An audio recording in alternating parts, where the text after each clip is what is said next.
some tough teams. We lost to TLBA, BTI. We lost to 1 of 1, YGC. So, it was after that, just trying to find ourselves, back again. Went to practice every single day, getting more chemistry and stuff like that.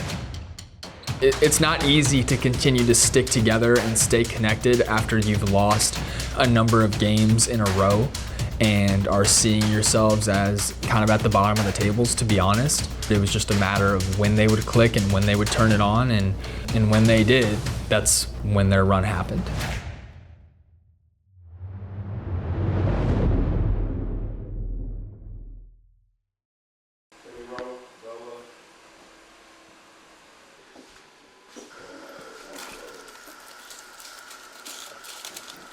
Yes, I got mine.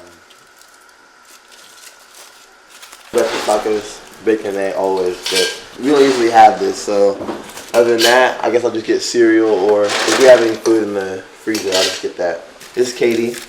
What are you, 12, right? I'm turning 12. Turning 12 in August. That's Katie. That's Roro right there. How old are you, Roro? 10. Roro's 10. This is Bella. She takes me every morning, so she's later than everyone else, but she's pretty highly recruited too for the girls' side. There's Duke, North Carolina, Arizona, Texas Tech, Texas A&M. Yeah. She has like every school recruiting. Like she's been having school since like 7th, 8th grade, so it's different because she's always been used to getting recruited and stuff. I guess mine started like sophomore and junior year. She's been having she got her first offer in like 6th, 5th grade. For forever, like in middle school, I was taller than him, and then 8th grade, he just shot up. For the longest, for 8th grade, I was like 5'6" or 5'8" or whatever. I mean, my dad, we were like training. He'd be like, "You're gonna go into high school 5'8".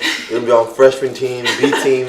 She's like, I remember all that, and she was taller than me. Everyone would bring it up all the time. It was it was terrible.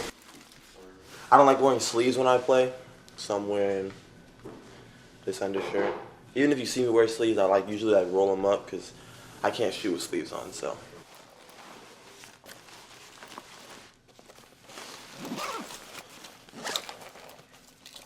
Yeah.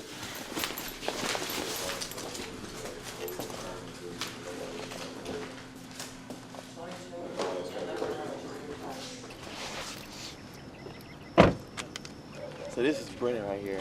Luckily it's so close, so I want to go to the gym or whatever. This is always open because, Coach Cody's always up here, Coach Ward, so. And it's close, so even if no one's here, stuff I can walk, drive, or whatever. I'm up here pretty much every single day.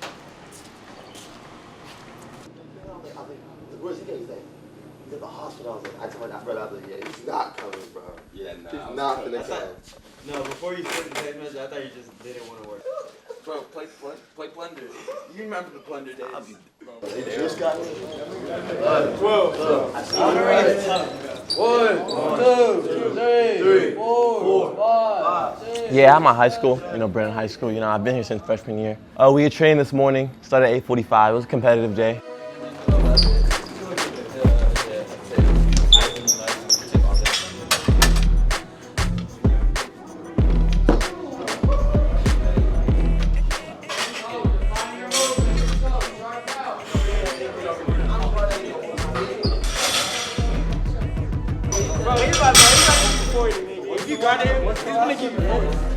I'll be damned if someone scores 40 on me in pickup.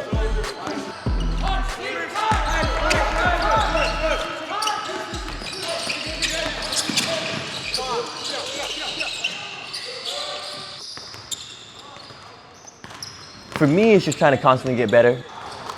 On ESPN, I'm 23. I started the season, I was like 70s, I think. I have the colleges that I'm looking at, so I'll be able to play in college, so rankings don't matter as much, but just continuing trying to get better, just playing against the best players, just seeing that people agree that I'm one of the best players in the country as well.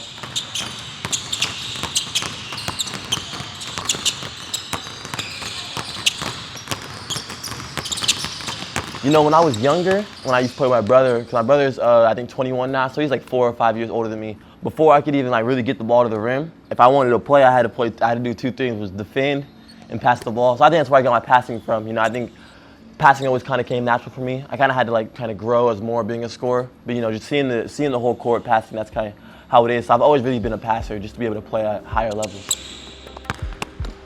people say, you know, it's always hard, only like 0.3% or something like that, or 3% or whatever, make the NBA at all. But you know, I think just the work I've put in, I think I put myself in a good situation where I could be able to get there.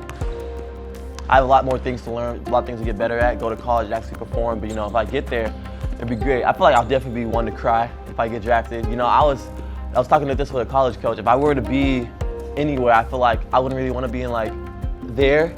I would rather have like our draft party here at Brennan if I was getting drafted, because you know, this is where everything began. Myself and Cody Kogle started SA Future about 10, 12 years ago when our sons, well, it was about 10 years, so when our sons were in 1st and 2nd grade. Holistically, what we could do for the young men is to prepare them for college, being mentally prepared for the ups and downs and the rocky road that college, like competition, presents. Hey, stop waiting. It's not a fucking secret. You wait until he's coming off it to say what you're doing. All that shit out loud. He gotta know how to change his ankle. Don't wait. You know, I met Coach Cody, and then when we were in like 3rd grade, I remember we went to like an older team practice. We used to play with like 6th graders in like 3rd grade, and I saw Cam, and I saw my dad. There's another young kid like me. I'm Camden Kogle, play for SA Future 17U. I'm from San Antonio, Texas, born and raised. I started playing basketball when I was 3 years old, started dribbling with my dad. Coaching at the college level, obviously he's educated and knows what he's talking about the game, so I put my full trust in him. I believe in what he says and what he tells me to do, so definitely my biggest role model basketball-wise. He started at UTSA, then got the head basketball job at Brennan on the girls' side. So ever since then, I've just been up there almost every day in the gym, putting in hours, working for this. You know, like when Cam's hitting, I feel like we've never lost any games. You know, like a lot of the games will be down. Cam starts hitting, we all start, like, it's just energetic, all that. We play defense, we get down, and then like a lot of the games will be down 10 with like 13 minutes left, and we'll win by 15. Because we start hitting shots, we start playing defense, and yeah. I think my playing style is diverse. I think whatever the team needs me to do, I can do. I think if they need me to play the one, I can play the one. I can facilitate, get the ball to people, but if they need me to be a shooter, that's what I like to do the best, so it's whatever they need. Between Kingston and Camden, been together a super long time. They were definitely playing basketball together in grade school, and it shows. What's his personality like? What's he like? Very cocky, very confident, rightfully so, but very. We've all kind of grown up all together. You know, we've been together since like 6th, 7th grade. Yo. Speak what's spoken to, bro. I can walk over to Talon's house. I can walk to Trey's house, Antoine. So, you know, we all live together, so we're just a close team. I'm looking just better than you. Look at me. Look at you. Can't do nothing. You can't do nothing. Better Sandy, bro. I told you, bro. It's on camera too. My Lord, bro. You know, if you see one of us in the gym, you're probably gonna see 4 other ones in there as well. So, you know, just growing up, we know there's time to joke, and you know, we're joking here, but on the court, you see like we're talking trash to each other, talking all that. You know, we don't look like friends and all stuff like that. So, you know, just off the court, on the court, 2 different things. We know the difference between the two. You know, we're all here for a common goal, which is to get better. And when we can push each other like that and just constantly get better, it's just fun.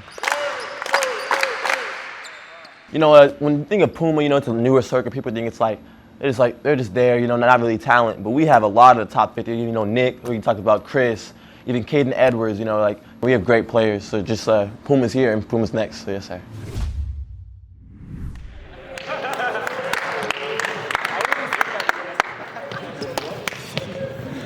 Guys, we're playing with a shot clock. You can get a 5-second call if you're not playing with a shot clock, right? You don't need to get up all the way up in the max, because then if he gets by you and you open up your hips, you're done. My name is Liam Wolf. I'm the director of PAC Basketball. We're a program out of Kansas City area, and PAC stands for Passion, Attitude, and Confidence. This gym's way too quiet. Talk. You know, I actually started coaching with my church, and my dad and I decided to. We always made jokes like, hey, if we were going to start an AAU program, we're going to do things the right way for these kids. That really kind of fueled my fire to become a good coach. And, you know, I love basketball so much, so I want to stay in the game for as long as I can. And, you know, if I can impact the lives of young men and help them get school paid for, that's what I want to do, and I want to make that my profession. You know, I've been doing this for 7 years now. A lot of people will look at me as because I'm young that I don't know what I'm doing. But I've coached college basketball at the NAIA level, so you know, I've coached kids that are higher level kids, so it's it is harder than ever for a high school kid to get an offer. Whatever level it is, I always tell our kids, your goal should be to go to a place where you're going to be successful, get school paid for, and have a good 4 years of college where you're going to have a good 4-year career. And a lot of kids will see just, the NCAA tournament or how someone committing there or whatever it is, but they don't see the behind the scenes work that they have to put in. This is how you get beat. When you're tired and you're not sprinting, you're hopping to spots. You have to sprint to spots, guys. We talked about it. We saw it this weekend, right? Last game of the weekend, when you play some team that actually played up the line and dictated the pace of the game with their defense. So when a kid gets an offer, that just solidifies the hard work they've put in, not just on the basketball court, but off the court as well, in the classroom, doing the little things. Coaches ask those questions, and if you have a kid that doesn't have a good attitude or isn't great in the classroom, they're not going to get the offer. So that's something we strive to do is help them be well-rounded in everything they do. And when they get that offer, it's just it's me doing my job. Who's the best player in the gym? Who thinks they're the best player in the gym? I don't care. You think you're the best player, you think you're the best player, right? You think you're the best player. Anyone else think they're the best player in the gym? You think you're the best player in the gym. So you guys do all the little things right and be the leader. And when someone's not doing it, you hold them accountable, right? It starts with the top of the food chain and it goes way down. As the director of the program, I coach all 3 of our next teams, and I have a really good support system of coaches around me. Give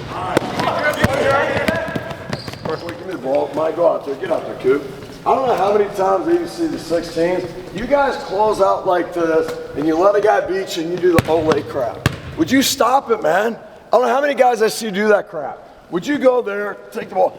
I'm closing out. I just recently partnered with Coach Jim Huber. A little bit about Coach Huber is, he actually helped start Mocan basketball back in the day and breakthrough basketball camp. So partnering with him and his youth program has really helped us take that step to the next level as well. And having him around is invaluable because, he's been there, he's done it. And these kids don't want to just hear it from me, they need to hear it from other people. You can't keep moving when the ball hits his hands. You're late on stuff. It's in stances, it's sprinting areas. It's being committed to each other. You guys are letting each other down, man. It's 5 guys linked together that makes a strong chain. 1 weak link breaks the whole damn chain, and you let each other down. You don't play hard, man. Sprint their areas and take pride. Yeah, so I think the biggest goals for us everyone wants to win the circuit, but you have to get there, and you have purpose and you have process goals. Or our purpose goal is to win the circuit. Our process goal is every day get 1% better. Go out there and each weekend compete. Every game, go out there and play defense, communicate, do the little things that college coaches want to see. Getting a kid an offer is, that's why we do this, right? A lot of people do it for the wrong reasons. They want the kids with the stars by their names just to promote themselves, when I don't ever want this to be about me. I want my program to be about, the Londons, the Jalen's, the JJ's, the Q's, everyone from our 17s, and then you look at our 16s, everyone, from 1 to 10, I want our program to be about those guys. London, if you're the best player in the gym, should he ever stop you? No. Q, if you're the best defender in the gym, should he ever score on you? No. Come on. Please, pick it up. This is not going to win us games. Pick it up. The biggest carrot that is out there for us as next programs is those opportunities to play those Pro 16 teams. If you are winning and you are continually putting out good games and beating quality people, that the circuit will reward you here playing those Pro 16 teams and playing the best of the best. And that's what I want, is I always want to play the best of the best and play the best competition. So I think it does put a huge chip on our shoulder, but that carrot to go out there, and if you win the whole thing, you become Pro 16, right?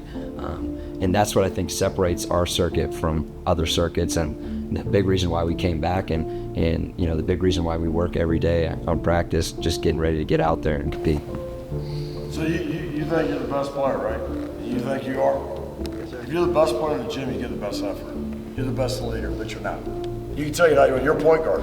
You're a point guard, are you not? Point guards got to be tough. They got to play hard, great effort, great attitude. They got to be great communicators. They got to be tremendous leaders. They can't have a bad practice. They're extension of the coach. You can take it how you want, that's not you. You're a good player, but you're not great. When you decide you want to sit there and be great, and you want to sit there and turn it up a notch, and you understand every rep matters, everything you do matters, and what you do, and you can't take plays off, you can't take reps off, then you can become great, but you're not. The great ones show up and they're great in what they do, and they lead others, and they get them to give better effort. We got 16 of them. You know, our 16U was probably up and down our most successful group last year. They lost in the Elite Eight, about like a possession, maybe 2 away from going to the Final Four. And if you make it to the Final Four, you never know what's going to happen. Both of our 15 and 16s, which are our 2 returning teams, finished top 10. You know, brought a lot of key guys back. We have kids coming from Topeka. We have kids coming from Jeff City, Missouri. Any school you can kind of name, every conference, we kind of have people from all around.